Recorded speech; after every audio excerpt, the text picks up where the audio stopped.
Good bye week and energized to get back to work. Had a good couple days here.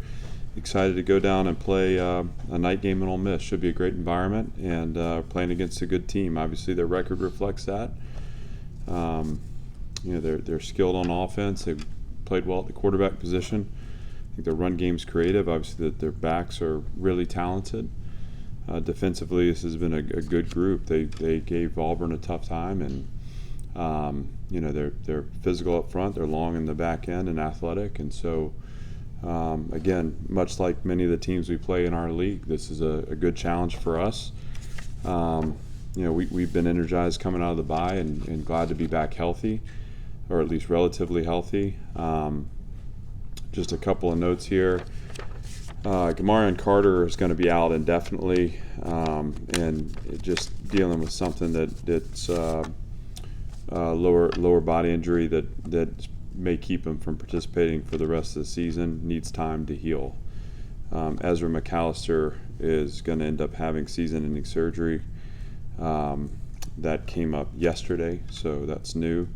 CJ Taylor's doubtful for this weekend, although he's doing well. He ran on the treadmill yesterday and was able to bear his weight. Hasn't been able to practice yet. Has a custom brace that seems to be responding really well to, so we won't shut a door on him, but obviously want to see him moving around on the practice field before we'd put him back out and expose him to anything further. Grayson Morgan has been back at it this week without restraint. Kane Patterson is on player load right now, but has been looking good. Savion Riley is doing well and has been back at it. DeRicky Wright has been back. Questionable for Saturday. Still, they had a little bit of a setback today, hopefully minor. Again, that's going to happen as you're working through healing, the scar tissue and all those kinds of things that I can talk about but don't really know totally about. I think DeRicky is getting back healthy, and it's good to have him back at practice. And then Jake Ketchick is back involved in kind of our practice operation. He's been on a player load but has looked good, and we're glad to have him back. So with that, I'm happy to open up for questions. Can you talk about what you've seen with Ken Seals when he kept the starting position? Yeah, leadership first and foremost. I think he's been a galvanizing presence. Obviously, he's earned the respect of the program and how he's battled adversity and kept a positive outlook. He does a great job taking ownership on the field on Saturdays. Owns his mistakes, has good rapport with the receivers, and just seems to have done a great job, again, leading that unit. As far as his down and down out play, and I think there's been some bright spots there. We've had a couple misses and a couple of times where we forced it into tight spaces, but on the whole, he's protected the ball and gotten us organized on the field. I think that's one thing that probably is undervalued when you're watching the game as a spectator. But we've been on the same page in protection. We've not had situations where rushers are cut loose. That doesn't mean we've been perfect in the protection, but we have guys accounted for. In situations where we're trying to move fast, or there's a missed alignment, or a need for communication to a receiver to get the route right, he's been able to do that. And I just think there's a lot of maturity in his game. And so we've been pleased with how he's come in and injected life into that group, and hope to see him continue and feel like he's got the opportunity here and needs the opportunity. He deserves the opportunity to continue that progress. And I'm excited for him. And obviously, I reserve the right, and we reserve the right to keep evaluating as we go, but just have a ton of respect for him and have a lot of confidence in what he's been able to do and what he's going to continue to do. Is AJ still the quarterback of the future, and how have the conversations gone with him about it? Well, I mean, he's back. Just today. I mean, he was out for part of practice with elbow soreness. I think he's still battling a little bit of an arm issue.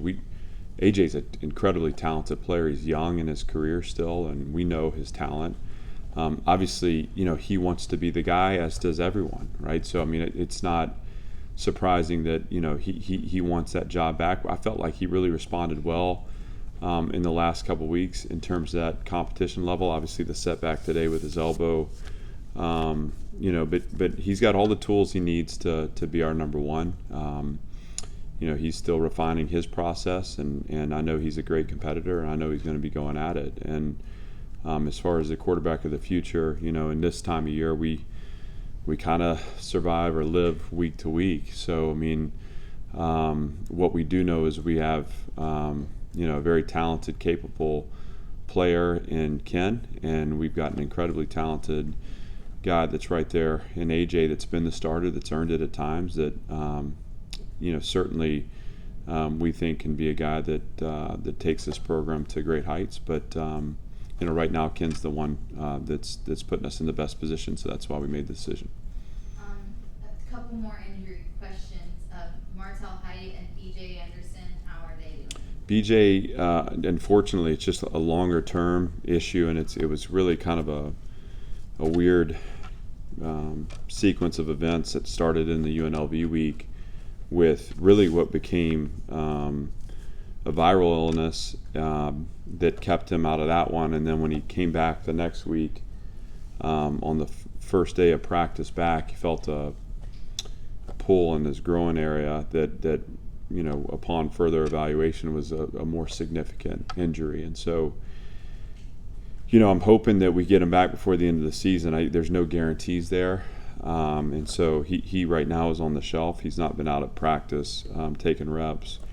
Martell is back and has responded well, and will be available and has been at full go practice.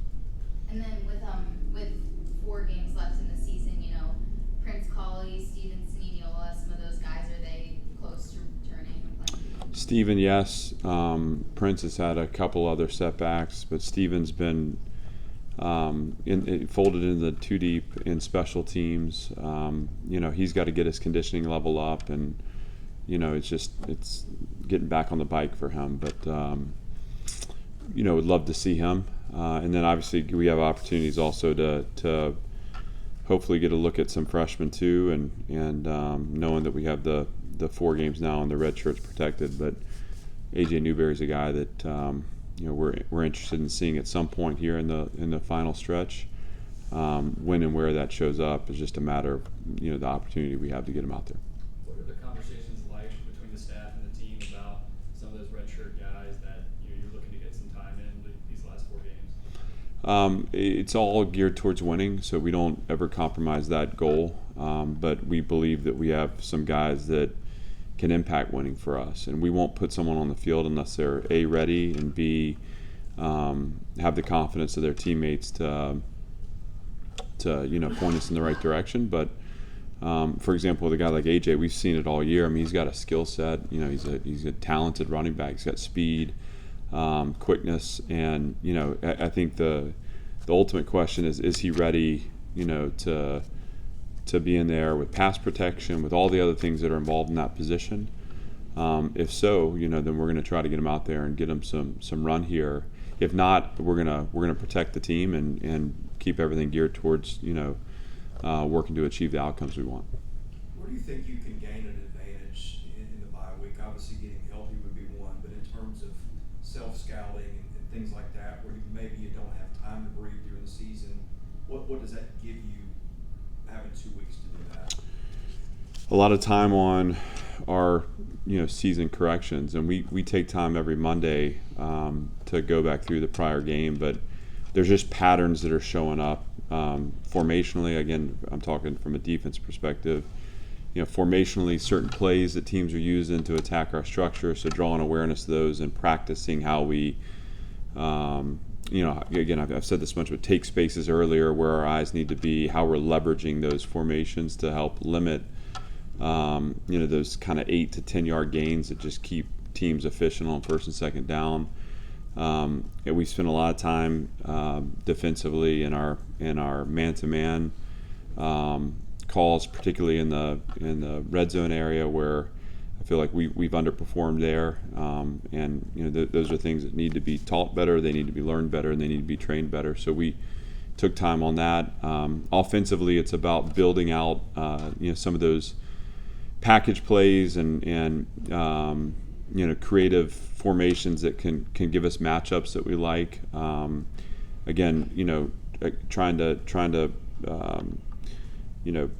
create efficiency on first and second down, knowing that we've struggled in the run game a little bit. We don't want to abandon it, but we also want to maybe stretch the field a little bit horizontally so that we can find the puncture in the run game. Those are the things you focus on beyond just, again, recovering and trying to get back healthy. I mean, we had a number of guys that were shut down last week that are, key players for us. And the priority of the week was to get back healthy. But certainly there was opportunity for us to work on us, which again becomes the charge to the team is, independent of who we're playing, can we play within our systems more efficiently and in doing so create pressure on the opponent. That's the goal. Can you remember about recruiting Quinshon Judkins? It seems like you guys probably evaluated him and felt that he was better than his rating and all that stuff, which has turned out to be correct. Well, yeah, I mean, a talented player in high school, has become a talented player, obviously, in this league, and we try to look beyond kind of what evaluation exists on the surface and try to find those measurables or that film, that angle that really gives us a picture into what kind of player a person is. I mean, this guy, obviously I don't need to comment on him. He's explosive, he's dynamic, he can break tackles, he's shifty. There's a lot that you like there, and there were aspects of that in his high school film certainly, and that's amplified as he's gotten into a college program. And I think they've done a really good job using him too. I mean, I think their run game is unique. They don't, the way they use the gap schemes and the pullers and the quarterback as a part of it too, I think gives him the most opportunities to break the long ones, and he certainly can do that. The pass rush seemed to be better against Georgia, and so many young guys involved there. Do you feel like that's something that maybe take a step in the next 4 games? Needs to, and I think with any place we're playing a freshman and sophomore, you want to see, again, performance build over the course of the season, and if we're doing a good job on our end as a staff and we're continuing to coach and teach at the foundational level, they will improve. So much of pass rush is how 4 or 5 people collaborate, and it's not always about, and you see a lot of this is in the NFL game, certainly in our game. A lot of sacks are kind of blue-collar, hard-nosed, compression rush to snatching the B gap onto the ball. Those are areas that we're working to improve. If we can start with a great power rush, and if we can move bodies backwards and collapse the space around the quarterback, we're going to finish on the quarterback more frequently. When we try to win up and around on the edge and we open up those inside seams, those are step up completions or they're scrambles. And this week, the quarterback is gonna find those escape lanes and make it pay for it. I mean, that's shown up over and over again. So it's going to be really important for us to keep that cage. But again, that starts with the mentality to establish a power rush early, to collapse the space around them, and to find the sack later in the down rather than just trying to win with speed. You were within a score potentially of Georgia if you hit the 2-point conversion. So I think with 6 minutes left, as you go back and watch the film, what are the things that you took away from as positives? Well, I mean, the mentality of the program's shifting. That's a game that as you measure year 1 to year 2. I mean, that game finished a year ago, and 2 years ago was probably one of the hardest competitive experiences of my life. A year ago, I just was so frustrated with the way we closed that game out. This year I felt like I had a team that fought.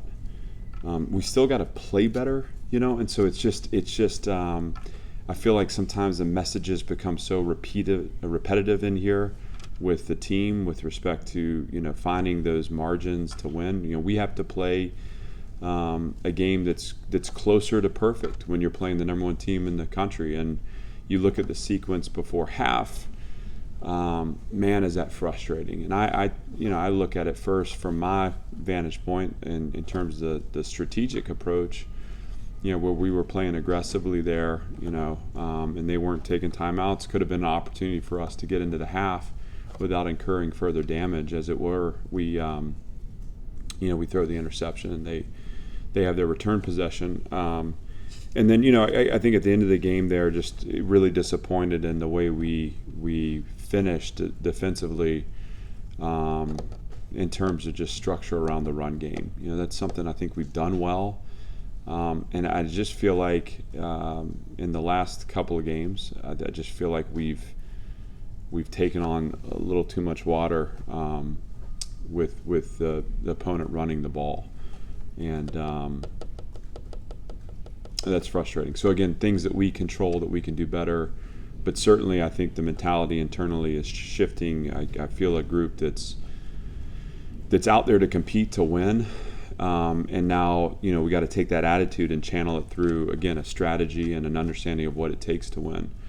And the big push for us is just continuing to demand that extra investment, that going a little bit further with my teammates to see things the same way come Saturday. That too often we're coaching things that he should have done this, or we would have done that, or we could have done this. And to me, those questions need to be answered on Monday, Tuesday, and Wednesday, which gives us a chance to actually anticipate and play with confidence on Saturday. And we're pushing and leaning into this. And I think we're moving further along. Again, just like every week, I feel like in this league, we have our work cut out for us this weekend. But that's a challenge that we look forward to and we're excited for. And it's fun to go play a game on the road and to see if we can pull our best performance out against a really, really talented team. Anything else? Thank you. Thanks, guys.